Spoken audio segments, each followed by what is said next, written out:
It is the last week of September 1918, and you are standing on Broad Street in Philadelphia, packed shoulder to shoulder with 200,000 of your neighbors, waving a small flag as the Liberty Loan Parade marches past.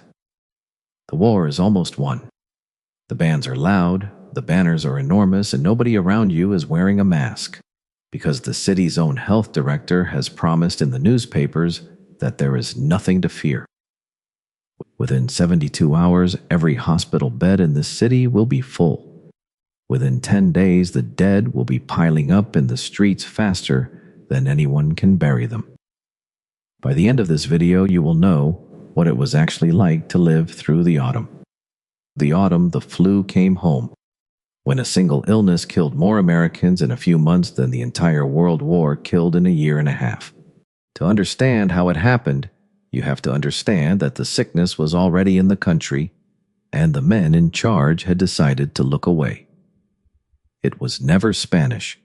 It got the name only because Spain was neutral in the war, and Spanish newspapers were the only ones not censored, so they were the only ones honestly reporting how many people were dying. Everywhere else, wartime governments buried the news to keep morale up. The first mild wave had rolled through army camps in the spring of 1918 and seemed to fade. Then, over the summer, in the crowded troop ships and trenches of the Western Front, it changed into something no one had seen before, and it came back in the fall as a killer. What made this flu so terrifying was who it killed. An ordinary flu takes the very old and the very young. This one hunted the strong. It killed soldiers and shipyard workers and young mothers, men and women in the prime of life, aged 20 to 40. A person could feel healthy at breakfast and be dead by nightfall. The lucky ones ran a fever and recovered in a week. The unlucky ones drowned, their lungs filled with fluid until their skin turned a deep blue-violet, a color the army doctors came to dread, because once a patient turned that shade, almost none of them lived. Nurses described wards full of young men gasping, coughing blood, their faces the color of a bruise. Philadelphia became the American nightmare. The city had been warned. Doctors had begged the authorities to cancel the Liberty Loan Parade, knowing that pulling 200,000 people into a few city blocks was inviting a massacre. The parade went ahead anyway for the war effort. 3 days later, the hospitals overflowed.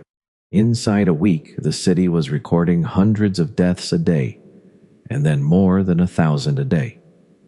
The morgue, built to hold 36 bodies, held several hundred, stacked in the corridors without ice, without coffins covered in blood-stained sheets. Coffin makers ran out of coffins. Families kept their dead at home for days because no undertaker could come. In the end, the city sent out horse-drawn carts, the drivers calling for people to bring out their dead, the same words that had echoed through plague towns 300 years before, now on the streets of a modern American city. Bodies were buried in mass graves dug by a steam shovel. For the living, daily life simply stopped. Cities across the country shut down almost everything at once. Schools closed, churches closed, theaters, saloons, and dance halls closed, courtrooms met outdoors. In many places, the law required you to wear a mask of folded gauze whenever you went out in public, and police arrested people who refused. You could be fined for spitting on the sidewalk or for coughing without covering your face. Store clerks waited on customers through the doorway rather than let them inside.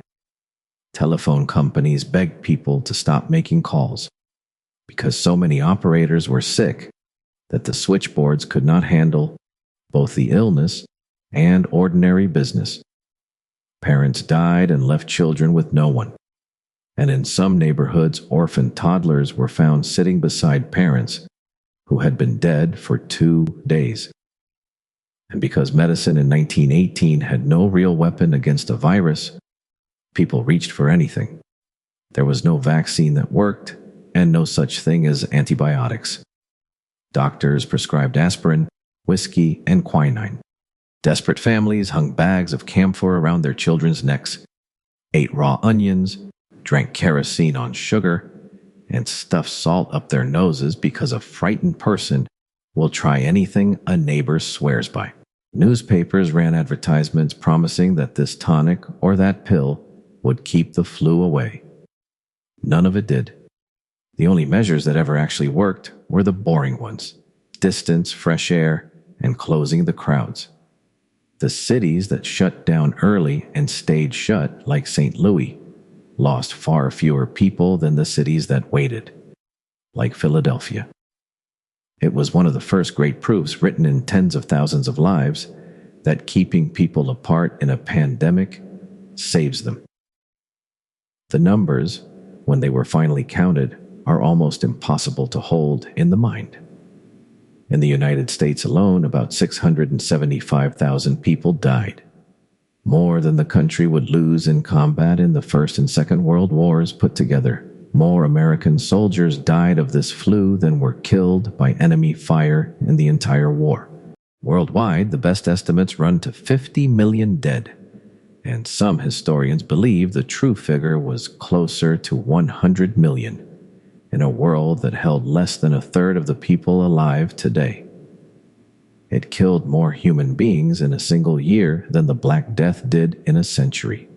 Then, almost as strangely as it came, it went. Through the winter of 1918 and into 1919, the flu burned through the people most vulnerable to it and slowly weakened, mutating into milder forms as the deadliest strains ran out of victims. By the summer of 1919, the Great Dying was over. There was no cure and no vaccine and no victory.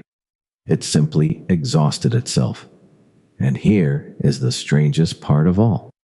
A plague that killed more people than the war was within a few years, almost completely forgotten.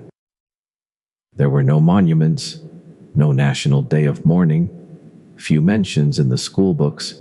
A generation that had survived both the trenches and the flu seemed to want only to look forward into the roaring decade ahead. And so the deadliest event in modern history became known to historians as the Forgotten Pandemic. What it quietly left behind was the beginning of modern public health, the slow understanding that governments needed real disease surveillance, coordinated hospitals, and the authority to act before the bodies piled up, rather than after. The autumn of 1918 left the world a lesson it paid for in millions of lives, and then chose to forget: that a sickness moving through a crowd can outrun any army, that the warnings almost always come before anyone is willing to listen, and that the difference between a hard season and a mass grave can be as simple as whether a city was brave enough to close the parade. If this walk through the past was worth your time, consider subscribing and stay with me, because there is always another century waiting.